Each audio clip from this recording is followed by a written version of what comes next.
تم مسلمان، ایک کلمے کے ماننے والے، ایک اللہ کے ماننے والے، ایک رسول کے ماننے والے، ایک کتاب کے ماننے والے، جب تم بن گئے تو ایک ہو گئے۔ یہ ایک ہونا ایمان کی بنیاد پر، عقیدے کی بنیاد پر، منہج کی بنیاد پر، یہ بنسبت خونی رشتے کے زیادہ اہمیت کا حامل ہے۔ اسے نعمت سے تعبیر کیا گیا اور کہا کہ اللہ کے فضل و کرم سے اس کی نعمت تم پر یہ ہوئی کہ تم بھائی بھائی ہو گئے۔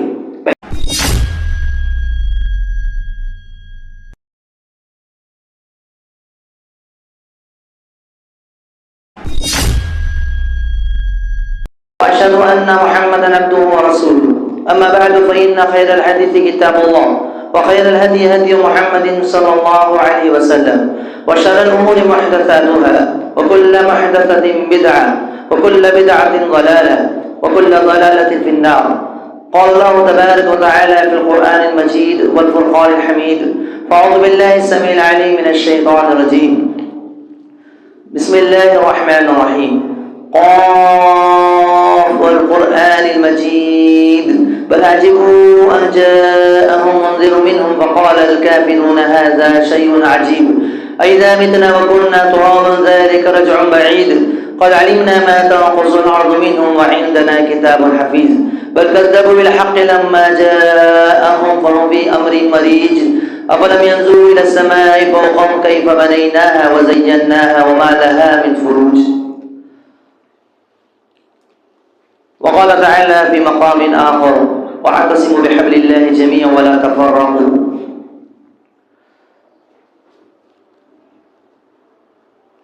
وعن ابي هريرة رضي الله عنه قال رسول الله صلى الله عليه وسلم افترقت اليهود على 71 فرقة وافترقت النصارى على 72 فرقة وستفترق هذه الأمة على 73 فرقة كلها في النار إلا واحدة قيل من هم يا رسول الله؟ قال صلى الله عليه وسلم ما أنا عليه وأصحابي، أخرجه الترمذي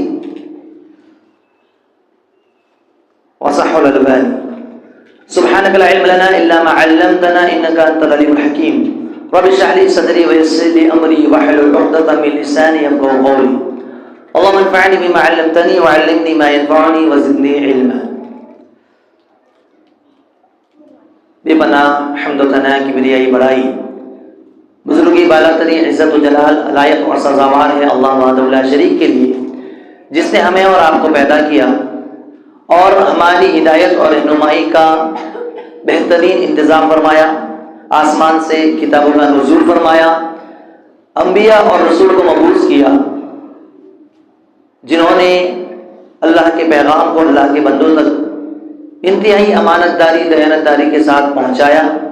بے شمار درود و سلام نازل و تمام انبیاء پر، بالخصوص تمام انبیاء کے سردار احمد مصطفیٰ محمد مصطفیٰ صلی اللہ علیہ وسلم پر۔ مختصر حمد و صلات کے بعد محترم حاضرین جمعہ، بزرگوں، نوجوان دوستوں، پیارے بچوں، جیسے جیسے دن گزرتے جائیں گے اور ہم قیامت کے قریب ہوتے جائیں گے، فتنے بھی ویسے ہی بڑھتے جائیں گے۔ امت اختلاف کا شکار ہو جائے گی، افتراق کا شکار ہو جائے گی، مختلف مذاہب فکر، مختلف ادیان، مختلف فرقے وجود میں آئیں گے اور ہر کوئی اپنے آپ کو حق پر ثابت کرنے کی کوشش کرے گا، دعویٰ کرے گا کہ حق اس کے پاس ہے، اور ہر کوئی اپنے آپ کو ہی یہ سمجھے گا کہ میں ہی حق پر ہوں، اور اپنی شخصیت کی طرف، اپنے فرقے کی طرف دعوت دے گا۔ کل حزب بما لدیہم فرحون، ہر فرقہ، ہر جماعت، ہر گروہ جو کچھ اس کے پاس ہے اسی میں وہ مگن ہے، اسی میں وہ خوش ہے کہ میں حق پر ہوں۔ اور یہ پیارے نبی صلی اللہ علیہ وسلم نے پیشین گوئی پہلے ہی فرما دی تھی۔ ایسا نہیں ہو سکتا کہ سب کے سب ایک ہو جائے، جبکہ مطالبہ اسی بات کا ہے کہ ایک ہونا چاہیے، سب کو ایک ہونا چاہیے۔ اسلام کے جھنڈے تلے، اسلام کے نام پر متحد ہونا یہ مطلوب ہے، یہ شریعت کا حکم ہے، اس میں خیر ہے، اس میں بھلائی ہے۔ قرآن کریم میں اللہ رب العزت نے مختلف مقامات پر اس کا تذکرہ کیا، دعوت دی اور یہ کہا وَاعْتَصِمُوا بِحَبْلِ اللَّهِ جَمِيعًا وَلَا تَفَرَّقُوا، سب مل کر کے اللہ کی رسی کو مضبوطی سے پکڑ لو۔ جمع کا صیغہ، سب مل کر کے، جمیعاً تمام لوگ مل کر کے اللہ کی رسی کو مضبوطی سے پکڑو، وَلَا تَفَرَّقُوا، تفرقہ نہ ڈالو، پھوٹ نہ ڈالو، اختلاف اور انتشار کا شکار مت ہو۔ اسی آیت کریمہ میں آگے پھر اس نعمت کو اسے نعمت سے تعبیر کیا گیا کہ ایک وقت وہ تھا جب تم دشمن تھے، ایک دوسرے کے خلاف تھے، ایک دوسرے کو پسند نہیں کرتے تھے، پیارے نبی صلی اللہ علیہ وسلم نے تمہیں جوڑا اور تمہیں آپس میں بھائی بھائی بنایا۔ یہ بھائی جو تم بنے وَأَصْبَحْتُمْ بِنِعْمَتِهِ إِخْوَانًا، تم مسلمان، ایک کلمے کے ماننے والے، ایک اللہ کے ماننے والے، ایک رسول کے ماننے والے، ایک کتاب کے ماننے والے، جب تم بن گئے تو ایک ہو گئے۔ یہ ایک ہونا ایمان کی بنیاد پر، عقیدے کی بنیاد پر، منہج کی بنیاد پر، یہ بنسبت خونی رشتے کے زیادہ اہمیت کا حامل ہے۔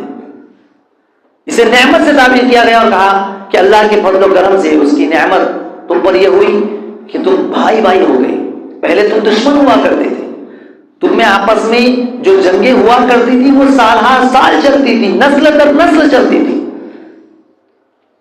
اور باتیں معمولی جانوروں کی وجہ سے، مویشیوں چوپایوں کی وجہ سے، یا یہ کہ زمین کی وجہ سے، چھوٹی سی بات، اور جنگیں جو ان کے اندر ہوا کرتی تھی وہ سال ہر سال۔ پیارے نبی آئے، سارے اختلافات کو ختم کر دیا، سب ایک ہو گئے، متحد ہو گئے، اور دنیا پر حکومت کی، مختلف علاقے فتح ہوئے، اور اسلامی تاریخ کا وہ ابتدائی باب اگر ہم اس کا مطالعہ کریں اور پڑھیں اور دیکھیں کہ کیسے ہم آگے بڑھتے گئے، اسلام، اہل اسلام، مسلمان کس طریقے سے پروان چڑھتا گیا کہ وہ مسلمانوں کی تعداد جو گنتی کے برابر تھی، انگلی پہ گن جانے والی مکہ کی سرزمین پر، جب مدینہ آئے ابتدائی مرحلے میں کتنی تعداد تھی؟ جنگ بدر کی اگر بات کی جائے تو 313 کی تعداد، لیکن یہی 10 سالہ مدنی زندگی کے اندر پیارے نبی صلی اللہ علیہ وسلم حجۃ الوداع کے موقع پر خطبہ دے رہے ہیں، لاکھ کی تعداد پہنچ جاتی ہے، کہاں 200 300 500 کے اندر، اور کہاں لاکھوں میں تعداد چلی جاتی ہے۔ تو یہ اسلام اس طرح تیزی سے پھیلتا ہے، لوگ اپنے اصلاح کرتے ہیں، عقیدے کی اصلاح کرتے ہیں، لیکن اللہ کے رسول صلی اللہ علیہ وسلم نے ساتھ ہی ساتھ یہ بھی پیشین گوئی فرما دی، یہ بھی بات واضح کر دی کہ ایسا ہمیشہ رہنے والا نہیں ہے، سب ایک ہی منہج پر قائم رہے، ایک ہی دین پر قائم رہے، سب حق پر رہے اور سب جنت میں جائیں، ایسا نہیں ہوگا۔ جنت میں تو ایک ہی جائے گا، ایک ہی فرقہ جانے والا ہے۔ پیارے نبی صلی اللہ علیہ وسلم نے فرمایا، جو روایت ابھی میں نے آپ کے سامنے پیش کی ہے، اللہ کے رسول صلی اللہ علیہ وسلم نے فرمایا، ابو ہریرہ رضی اللہ تعالیٰ عنہ حدیث کے راوی ہیں، امام احمد نے اپنی مسند میں بھی ذکر کیا ہے، امام ترمذی نے بھی ذکر کیا ہے، یہود کے پاس جو فرقے ہوئے ان کی تعداد 70 پر 71 فرقہ، یہود 71 فرقوں میں تقسیم ہو گئے، اور فرمایا عیسائی نصارہ 72 فرقہ، 72 فرقہ، 72 فرقے ہوئے۔ پیارے نبی نے فرمایا کہ یہود و نصارہ کے راستے پر چلنے والی میری یہ امت تم ضرور چلو گے، پہلوں کے پیچھے پہلے جس طرح گئے ان کے راستوں پر تم چلو گے۔ کیسے چلو گے؟ بارش در بارش، قدم بقدم، جس طرح وہ چلے اس طرح تم بھی چلو گے۔ تو انہی کے راستے پر چلتے ہوئے، انہی کے طریقے پر چلتے ہوئے تمہارے اندر بھی اختلاف ہوگا، اور میری یہ امت محمدیہ 73 فرقوں میں تقسیم ہو جائے گی۔ ستفترق هذه الامة على 73 فرقہ، پیارے نبی نے یہ بھی فرما دیا کلھا فی النار. یہ غور کرنے کی بات ہے. فرقے کتنے ہوں گے؟ 73. یہودیوں سے 2 زیادہ، عیسائیوں سے 1 زیادہ. ان کے پاس 71 ہوئے یہود کے پاس، عیسائیوں کے پاس 72 ہوئے، مسلمانوں کے پاس 73 فرقے ہوں گے. کیا سب جائیں گے جنت میں؟ اور یاد رکھیں سب توحید کا دعویٰ کرنے والے، سب مسلمان ہونے کا دعویٰ کرنے والے. پیارے نبی نے فرمایا کہ کلھا فی النار، سب جہنم میں جائیں گے الا واحدہ، سوائے ایک. اب بات یہاں تک ہو جاتی تو شبہ رہ جاتا، ہر کوئی اپنے آپ پر قیاس کر لیتا، بات الگ ہوتی. لیکن غور کریں کہ اس کے بعد پیارے نبی صلی اللہ علیہ وسلم سے جب پوچھا گیا کہ وہ خوش نصیب فرقہ کون ہے، قیل من ہم یا رسول اللہ، اللہ کے رسول وہ کون ہے، وہ خوش نصیب کون ہے؟ پیارے نبی صلی اللہ علیہ وسلم کے الفاظ، جواب جو ہمارے لیے مشعل راہ ہے، جو ہدایت کا سر چشمہ ہے. اور یہ ایک جواب اگر کوئی شخص صرف اسی کو سمجھ لے، سارے گمراہ فرقوں سے اپنے آپ کو بچانے کے لیے کافی، ساری گمراہیوں سے وہ اپنے آپ کو بچا لے گا. صرف ایک جملہ، یہ ایک کلمہ. کیا کہا پیارے نبی نے فرمایا ما انا علیہ و اصحابی، ما انا علیہ و اصحابی، جس پر میں اور میرے صحابہ ہے، جس راستے پر، جس طریقے پر، جس منہج پر، جو راستہ میں نے بتایا، جس پر میرے صحابہ نے چل کر دکھلایا، وہ طریقہ، وہ راستہ. دعویٰ سے کام نہیں چلنے والا، صرف دعویٰ کہ ہم جنت میں جائیں گے. جنت میں جانے سے کوئی نہیں روک سکتا. جنت میں جانے کی دعوت دار سب ہے، صرف ہماری امت کے لوگ نہیں، مسلمان ہی نہیں. قرآن نے ذکر کیا کہ یہ جن کے تعلق سے اللہ کے رسول نے فرمایا کہ یہود و نصارہ بھی جہنم میں جائیں گے، یہ ان کے تعلق سے قرآن نے کہا کہ یہودیوں کا دعویٰ کیا کہا کہ لن يدخل الجنة الا من كان هودا او نصارى تلك امانيهم. یہود بھی یہ کہتے ہیں کہ ہرگز کوئی جنت میں داخل نہیں ہوگا سوائے یہودی یا نصرانی کے. اللہ آگے فرماتا ہے کہ ان کی آرزویں ہیں، یہ ان کی تمنائیں ہیں، اور یہ تمنا کبھی پوری ہونے والی نہیں ہے. کہ کیا صرف تمنا کرنے سے کہ میں جنت میں جاؤں گا جا سکتے ہیں؟ صرف آرزو کر لینے سے، طریقہ کچھ بھی اختیار کرے، زندگی کیسے بھی گزارو، کیا صرف چاہنے سے جنت پا سکتے ہیں؟ نہیں. جنت صرف چاہنے سے نہیں ملتی. قربانیاں صحابہ کرام نے جس طرح دین اسلام کی تبلیغ اور نشر و اشاعت کے لیے دی، اپنی گردنیں کٹائی، اپنا جانی اور مالی اعتبار سے جس طرح اپنے آپ کو پیش کیا، کہ جس کے تعلق سے اللہ کے رسول صلی اللہ علیہ وسلم نے فرمایا کہ ان کا صرف ایک مد یا آدھا مد اللہ کی راہ میں خرچ کیا ہوا کھجور یا کوئی بھی اناج اور غلہ، بعد والے اگر احد پہاڑ کے برابر سونا بھی خرچ کرے اس کو نہیں پا سکتے، اس آدھے ملک کو. تو ذرا میں سوال یہ کرنا چاہتا ہوں کہ کیا جنت میں وہ لوگ جائیں گے اس حدیث کی روشنی میں جو نبی اور صحابہ کے نقشے قدم پر چلے، یا وہ لوگ جو صحابہ کے قاتل ہوں، وہ لوگ جو صحابہ کو گالیاں دینے والے ہوں، وہ جو صحابہ کو برا بھلا کہنے والے ہوں، جو صحابہ کے منہج سے ہٹے ہوئے، صحابہ کو مرتد ماننے والے، اسلام سے نکل جانے والے ماننے والے. آج کون ہوگا جو جنت میں جانے کے خواہش مند، یعنی جنت میں جانا چاہتا ہے، اور یہ دونوں میں سے اسے ایک راستہ اختیار کرنا ہے، یا تو صحابہ کے راستے پر چلے یا صحابہ کے خلاف، صحابہ کے خلاف زبان طعن دراز کرنے والے، صحابہ کو برا بھلا کہنے والے. کون کامیاب ہے، کون جنت میں جانے والا ہے؟ غور و فکر کرنے کی ضرورت ہے.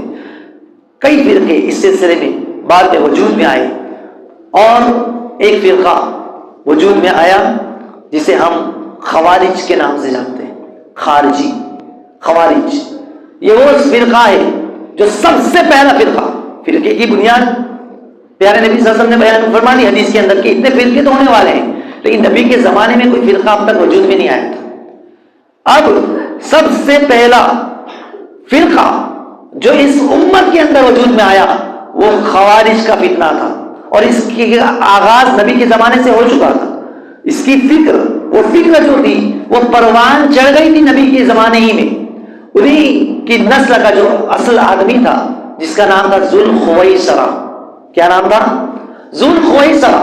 یہ وہ شخص تھا جو نبی کریم صلی اللہ علیہ وسلم کے پاس آتا ہے اور اللہ کے رسول صلی اللہ علیہ وسلم حنین کے موقع پر مال غنیمت تقسیم کر رہے ہیں، آ کر کے وہ اعتراض کرتا ہے۔ کس پر؟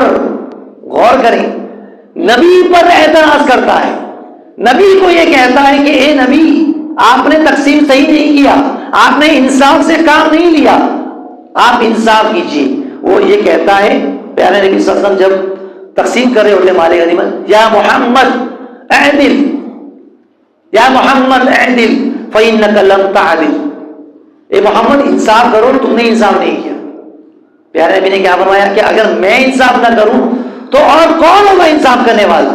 اگر میں انصاف نہ کروں، کیا نبی کے تعلق سے؟ یعنی جو نبی پر اعتراض کرنے والے تو نبی کے صحابہ کو کیسے بخشنے والے تھے؟ آخر انہوں نے تلوار اٹھا ہی دی۔ نبی کے انتقال کے بعد، نبی کے وفات کے بعد، اس دنیا سے رخصت ہونے کے بعد، جب تک نبی موجود تھے، فتنہ، مختلف قسم کے فتنے برپا ہونے کی کوشش کی جاتی کرتے تھے یہ لوگ، در پردہ چھپ چھپا کر کے وہی آ جاتی تھی، اللہ انہیں باخبر کر دیتا تھا اور وہ اس فتنے سے محفوظ ہو جاتے تھے، بچ جاتے تھے۔ لیکن نبی کے وفات کے بعد اب وحی کا سلسلہ منقطع ہو گیا۔ ابو بکر صدیق کا زمانہ آیا، ابو بکر صدیق رضی اللہ تعالیٰ عنہ کا زمانہ، جس میں کم مدت میں، قلیل مدت کے اندر بڑے بڑے فتنوں کا انہوں نے خاتمہ کیا، جڑ سے اکھاڑ کر کے پھینک دیا۔ صرف 2 سال کی مدت خلافت ابو بکر صدیق رضی اللہ تعالیٰ عنہ کی، انتہائی سخت انہوں نے جو ہے کاروائی کی۔ ایک طرف زکوٰۃ نہ دینے والوں کا فتنہ تھا، دوسری طرف نئے نئے نبوت کا دعویٰ کرنے والے پیدا ہو رہے تھے، تیسری طرف مانی زکوٰۃ، اور تیسری طرف فتنہ ارتداد کی لہر دوڑ گئی اور کئی لوگ اسلام سے مرتد ہونے لگے۔ ان تمام کے خلاف، ان تمام فتنوں کو ایک سال کنٹرول کیا، اس پر جو ہے ابو بکر صدیق رضی اللہ تعالیٰ عنہ نے اس پر قابو پایا اور ان سارے فتنوں کو ختم کیا۔ پھر عمر رضی اللہ تعالیٰ عنہ کی خلافت آتی ہے۔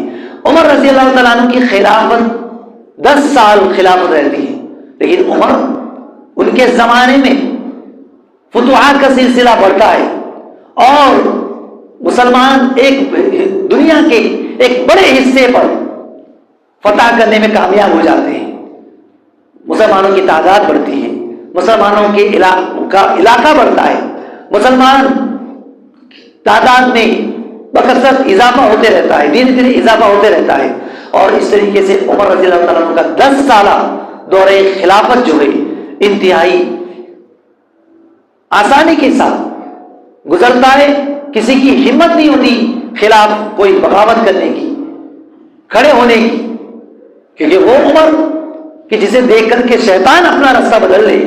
پیارے نبی نے فرمایا کہ عمر، تم جس گلی سے گزر جاتے ہو شیطان وہ اپنا راستہ بدل لیتا ہے۔ اب عمر رضی اللہ تعالیٰ عنہ جو تھے وہ فتنوں کا دروازہ تھے، بند تھا۔ پیارے نبی نے فرمایا، عمر رضی اللہ تعالیٰ عنہ کی شہادت کے بعد یہ سلسلہ پھر شروع ہوتا ہے اور عثمان رضی اللہ تعالیٰ عنہ کی خلافت کا دور شروع ہوتا ہے، اور یہیں سے دھیرے دھیرے یہ فکر اور مضبوط ہو جاتی ہے، خارجیت کی فکر، خوارج کی فکر، اور اس کے بعد یہ سلسلہ دھیرے دھیرے شروع ہوتا ہے۔ پیارے نبی صلی اللہ علیہ وسلم نے پیشین گوئی پہلے ہی سے فرما دی تھی کہ یہ فرقہ وجود میں آنے والا ہے، اور اس فرقے کے اندر ان کی صفات بھی اللہ کے رسول صلی اللہ علیہ وسلم نے بیان فرما دی تھی۔ ایک تو یہی ابھی آپ کے سامنے میں نے ذکر کیا، ذوالخویسرہ کا جو واقعہ ہے، ابھی میں نے مختصر ذکر کیا۔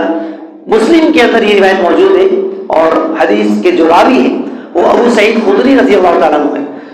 ابو سعید خدری رضی اللہ تعالیٰ عنہ بیان کرتے ہیں کہ ہم بیٹھے ہوئے تھے اللہ کے رسول صلی اللہ علیہ وسلم کے ساتھ، اللہ کے رسول صلی اللہ علیہ وسلم مال غنیمت تقسیم کر رہے تھے کہ ایک شخص آتا ہے جس کا نام ہے ذوالخویسرہ۔ یہ بنو تمیم کا آدمی ہے، بنو تمیم قبیلہ بنو تمیم کا یہ شخص ہے، اور اللہ کے رسول سے کہتا ہے کہ اعدل یا رسول اللہ، یا رسول اللہ اعدل، اللہ کے رسول انصاف کیجیے۔ اللہ کے رسول فرماتے ہیں کہ وہی لک، تو برباد ہو، تیری ہلاکت ہو، میں یعدل اذا لم عادل، اگر میں ہی انصاف نہ کروں تو کون انصاف کرے گا؟ فقد خبت وخسرت اذا ان لم عادل، اگر میں انصاف نہ کروں تو تم خائب اور خاسر ہو جائے، نقصان اٹھائے۔ عمر بن خطاب رضی اللہ عنہ کی مجلس میں موجود تھے، عمر فاروق رضی اللہ عنہ اسی جگہ پر موجود تھے۔ کہا اللہ کے رسول، یا رسول اللہ اذن لی اضرب عنقہ، مجھے اجازت دیجیے اس کی گردن اڑا دیتا ہوں۔ عمر رضی اللہ عنہ نے کیا کہا؟ جب اللہ کے رسول پر اعتراض کیا، اسی وقت اللہ کے رسول صلی اللہ علیہ وسلم کے ساتھ عمر رضی اللہ عنہ وہاں پر موجود تھے۔ اذن لی یا رسول اللہ، اللہ کے رسول مجھے اجازت دیجیے، اضرب عنقہ، اس کی گردن اڑا دیتا ہوں۔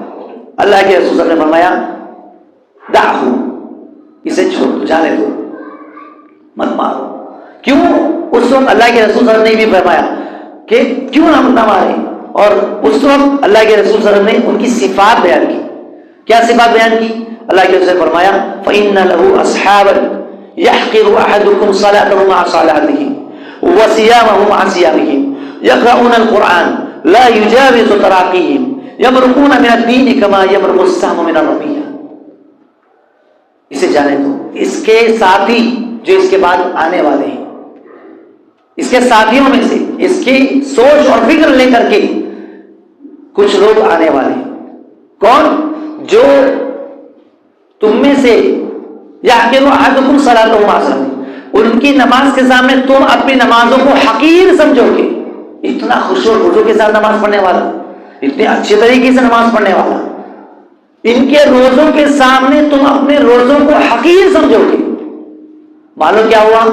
معلوم یہ ہوا کہ یہ عبادت کرنے والے لوگ ہوں گے، شرابی کبابی اور دین سے دور نہیں ہوں گے، دین میں رہ کر کے نماز پڑھنے کے باوجود، روزہ رکھنے کے باوجود، قرآن پڑھنے کے باوجود، اور قرآن پیارے نبی نے فرمایا قرآن تو ایسی تلاوت، ایسا قرآن پڑھیں گے کہ تم ان کی تلاوتوں کے سامنے، ان کے قرآن کی تلاوت کے سامنے اپنی تلاوتوں کو حقیر سمجھو گے۔ ارے اتنی اچھی تلاوت۔ آگے فرمایا کہ یقرؤون القرآن لا یجاوز تراقیہ، قرآن پڑھیں گے لیکن ان کے حلق سے نیچے نہیں اترنے والا، عمل کرنے والے نہیں ہیں۔ یمرقون من الدین کما یمرق السهم من الرمیہ، دین سے ایسے ہی نکل جائیں گے جس طریقے سے تیر کمان سے نکل جاتا ہے۔ تیر کمان سے نکل گیا پھر واپس نہیں آتا، یہ لوگ جب دین سے ایک بار نکل جائیں گے تو پھر واپس نہیں، دین سے نکل جائیں گے۔ غور کریں، اس حدیث کے اندر اللہ کے رسول صلی اللہ علیہ وسلم نے ان کی علامات، خوارج کی علامات کا تذکرہ کیا، ان کی نشانیوں کو بتایا کہ یہ کیسے لوگ ہوں گے، عبادت گزار ہوں گے، نمازوں کے پابند ہوں گے، روزے دار ہوں گے، قرآن کی تلاوت کرنے والے ہوں گے، لیکن کوئی فائدہ نہیں ہوگا، دین سے نکل جانے والے، دین سے نکل جانے والے۔ اور ایک روایت جس کو امام مسلم نے روایت کیا، علی رضی اللہ تعالیٰ عنہ حدیث کے راوی، وہ علی جس کے خلاف انہوں نے بغاوت کا علم بلند کیا، اور علی رضی اللہ تعالیٰ عنہ ان سے جو ہے جنگ کی۔ واقعہ طویل ہے اور انشاءاللہ آئندہ خطبے میں اس کو واقعے کو آپ کے سامنے رکھوں گا۔ خوارج سے علی رضی اللہ تعالیٰ عنہ نے جو جنگ کی تھی اور ان کا جو خاتمہ کیا تھا، انشاءاللہ اس کو میں آئندہ خطبے جمعہ میں بتاؤں گا، لیکن اور چند علامتیں اور نشانیاں بتا کر کے میں اپنی گفتگو ختم کروں گا۔ تو یہ موضوع اور یہ ٹاپک جاری رہے گا، اگلے جمعہ میں انشاءاللہ ہم اس کے ساتھ مزید تفصیلات کا تذکرہ کریں گے۔ ان کی جو اور علامتیں ہیں، ایک اور روایت میں مسلم کی علی رضی اللہ عنہ حدیث کے راوی ہیں، اللہ کے رسول نے فرمایا سیخرج فی آخر الزمان قوم احداث الاسنان سفہاء الاحلام یقولون من قول خیر البریہ یقرؤون القرآن لا یجاوز حناجرهم یمرقون من الدین کما یمرق السهم من الرمیہ فاذا لقیتموهم فاقتلوهم۔ آخری زمانے میں ایک ایسا فرقہ وجود میں آئے گا، ایک ایسی قوم نکل کر کے سامنے آئے گی جو جس کے لوگ نئی عمر کے لوگ ہوں گے، نوجوان ہوں گے، کچی عمر کے لوگ، تجربہ کچھ نہیں ہوگا، جوش ولولے والے، احداث الاسنان نئے نئے نکلنے والے، اور صفاء الاحلام کم عقل ہوگی، پڑھے لکھے نہیں ہوں گے، دین کا علم نہ رکھنے والے. اور فرمایا یقولون من قول خیر البریہ، باتوں کے اعتبار سے بہت اچھے ہوں گے، بہت اچھی اچھی باتیں کرنے والے، لوگوں کو بھلائی کی طرف ابھارنے والے، نیکی کا حکم دینے، اچھی باتوں کا کرنے والے ہوں گے. غور کریں. اور فرمایا قرآن پڑھنے والے ہوں گے، لیکن ان کے حلق سے قرآن نیچے نہیں اترے گا، صرف پڑھنے والے ہوں گے، عمل کچھ نہیں کریں گے، قرآن کے حکم کو مانیں گے نہیں. جب انہیں بتایا جائے گا دیکھو قرآن میں یہ کہا گیا، نہیں مانیں گے.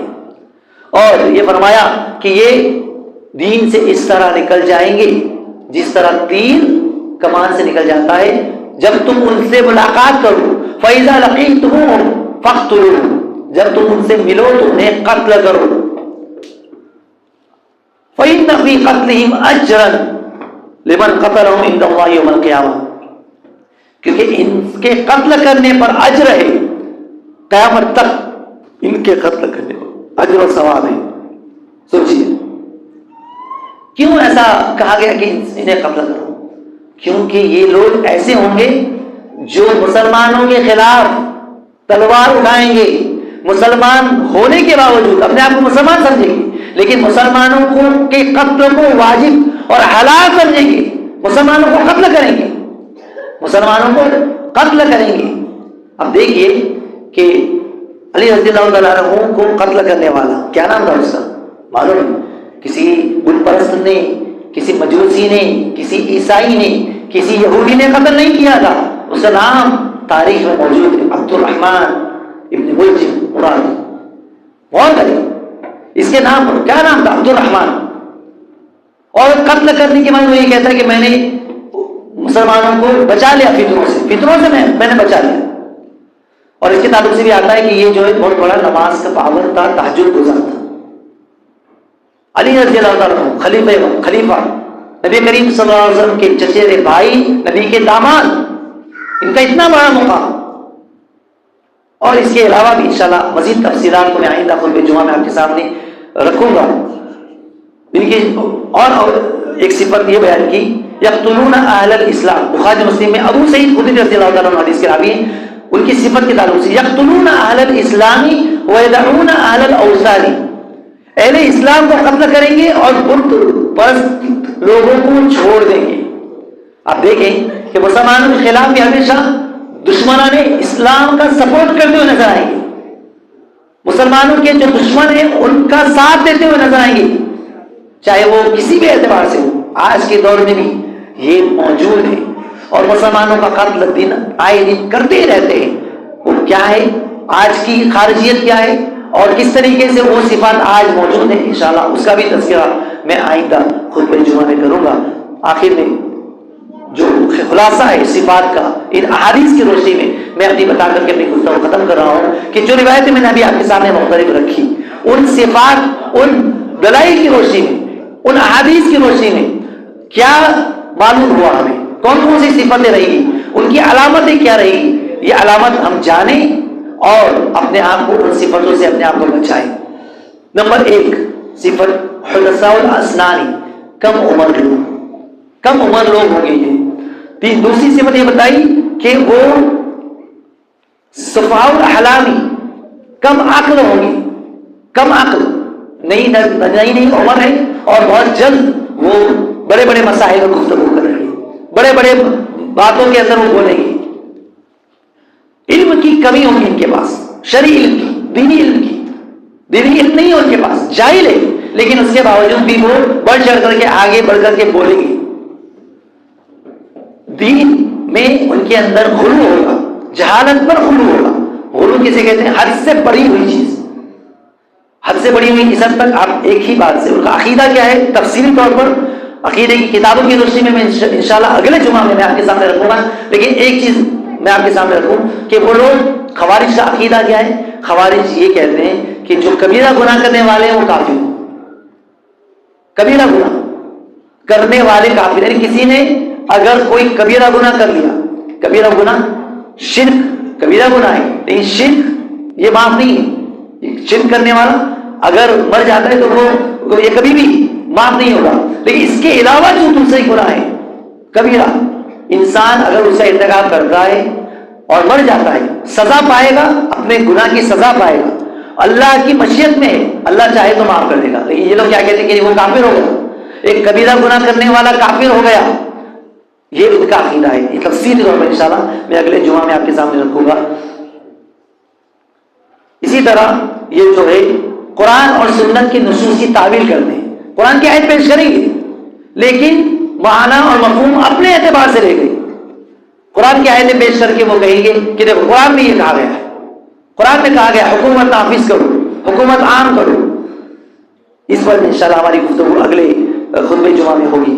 مزید اور بھی جو تفصیلات ہے اس کا تذکرہ انشاءاللہ ہم آئندہ خطبہ جمعہ میں کریں گے. اللہ سے دعا ہے کہ اللہ تبارک تعالیٰ کہنے سننے سے زیادہ میں عمل کی توفیق عطا فرمائے، اور تمام قسم کے باطل فرقے جو وجود میں آئے ہیں یا ہو رہے ہیں اللہ رب العزت نے کتاب و سنت کو لازم پکڑنے کی، اور تمام قسم کے بدعات، خرافات اور باطل پرست لوگوں سے اللہ ہماری حفاظت فرمائے. اقول قولی ھذا واستغفر اللہ لي ولكم واستغفروه